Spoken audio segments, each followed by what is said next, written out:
বন্ধুরা, দেখা গিয়েছে যে সোনার কেসটা যখন কোর্টে ওঠে তখন কুন্তলা অবিরাম চেষ্টা করতে থাকে কিভাবে সোনাকে মানসিক ভারসাম্যহীন প্রমাণ করা যায় আর তারপরে মেন্টালি হোমে পাঠানো যায়। সেই মতনই চেষ্টা করে। তবে দেখা যায় বিরোধী পক্ষের উকিলও বলে যে সোনা যে কাজটা করেছে সেটা সম্পূর্ণ সমাজবিরোধী, যেটা সমাজের ক্ষতি করতে পারে, দেশের ক্ষতি করতে পারে। তাই মহামান্য আদালতের কাছে আর্জি জানায় সোনার যেন কঠিনতর শাস্তি হয়। তখন কুন্তলা যুক্তি দিতে থাকে বিভিন্ন, যে সোনা এটা ইচ্ছা করে করেনি, ও সম্পূর্ণ মানসিক ভারসাম্যহীন, এমনকি ও ছোট থেকেই মানসিক ভারসাম্যহীন, এইভাবেও বলতে থাকে। তারপরে বলে যে হুজুর, আপনি ভালো করে খেয়াল করেছেন সোনাকে, দেখুন ও কিন্তু খুব অল্প বয়স এবং সাদা শাড়ি পরে আছে, মানে ও বিধবা। তাই ওর তাড়াতাড়ি স্বামী মারা যায় এবং সেখান থেকেই ও মানসিক ভারসাম্যহীন হয়ে পড়ে।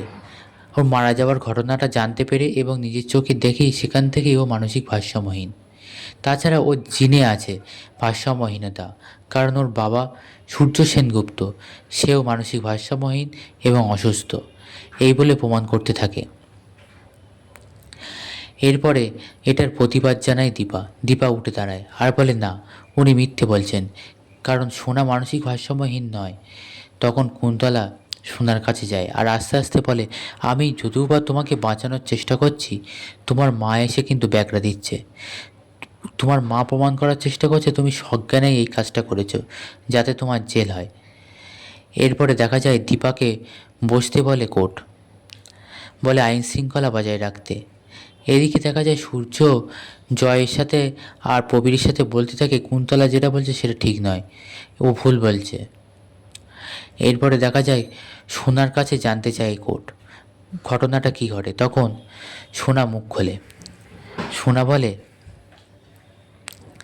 যে আমার একজনের সঙ্গে বিয়ে হয় আর সে আমাকে খুবই অত্যাচার করতো। তারপরে অনেক অত্যাচার সহ্য করেছি, তারপরে একদিন সে মারা যায়। আমি জানতাম সে মারাই গিয়েছে, তারপর থেকেই আমি বৈধর্বের জীবন পালন করি। কিন্তু আমার মা বলে যে না, সে বেঁচে আছে, আর সে বেঁচে আছে কিন্তু মারা যাওয়ার নাটক করে আমাকে সারা জীবন চালাতে চায়। তখন আমার প্রচণ্ড রাগ হয়ে যায়, প্রতিহিংসা পরায়ণ হয়ে পড়ি। তারপরে রথের দিন আমার মা তাকে দেখিয়ে দেয়, তখন আমি ওই কাজটা করি। তবে আমি বুঝতে পারি না যে সেটা রুটি ছিল না।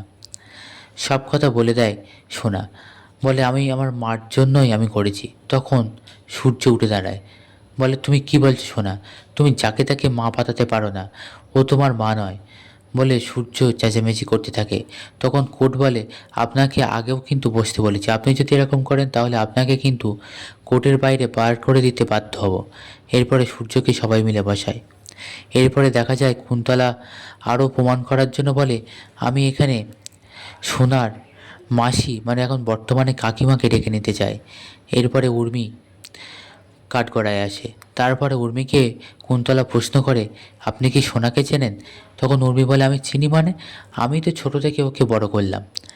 তখন কুন্তলা বলে, কেন আপনি বড় করলেন, মানে ওনার মা? তখন উর্মি বলে, না, ওর মা ছোট থেকেই বারবার ওকে ছেড়ে ছেড়ে চলে গেছে, তাই ছোট থেকেই সোনা মানসিক ভারসাম্যহীন হয়ে পড়েছে। আমাদের পরিবারের মেয়েরাই, বউরাই ওকে বড় করেছে। এইভাবে সোনাকে মানসিক ভারসাম্যহীন প্রমাণ করার চেষ্টা করে। এরপরে কুন্তলা ডেকে নেয় প্রবীরকে এবং জিজ্ঞাসা করে, সোনা আপনার কী হয়? তখন প্রবীর বলে, আমার নাতনি, আমার বড় ছেলের মেয়ে। তখন কুন্তলা প্রশ্ন করে, আচ্ছা, আপনার বড় ছেলে কি সুস্থ নাকি অসুস্থ? আপনি হ্যাঁ কি না বলবেন।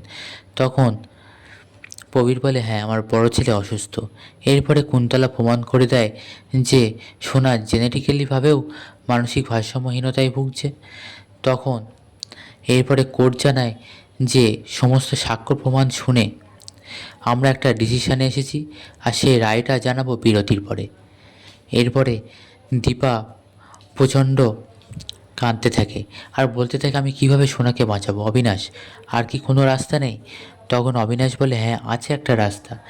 যে কেস করেছে সে যদি কেসটা তুলে নেয় তাহলে বাঁচানো যাবে, তার মানে মিসেস রুথ।